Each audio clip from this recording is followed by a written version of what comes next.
స్టార్టింగ్‌లో కొంచెం తిమ్మిరి తిమ్మిరిగా ఉంటది. అవును. తర్వాత నిద్రనే పట్టనంత తిమ్మిరి ఎక్కువైపోతా ఉంటది.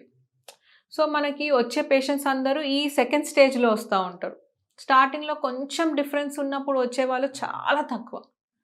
అది నోటీస్ చేసి అది మనకి రిస్క్ వచ్చి కలిసి దాన్ని ట్రీట్మెంట్ తీసుకోవాలనే వాళ్ళు చాలా తక్కువ.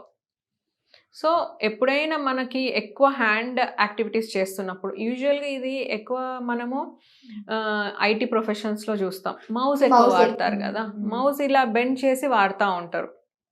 అది గాక ఎల్డర్లీ వాళ్ళల్లో డయాబెటిస్ ఉన్నా, హైపోథైరాయిడ్ ఉన్నా వీళ్ళల్లో కంపార్ట్మెంట్ అనేది కొంచెం టైట్‌గా ఉండి, అందువల్ల ఈ ఇష్యూస్ చూస్తాం. ప్రెగ్నెన్సీ. ప్రెగ్నెన్సీలో ఆల్మోస్ట్ మన బాడీ వాల్యూమ్ డబల్ అవుతది. హ్మ్. Fluid volume ఎక్కువవుతది.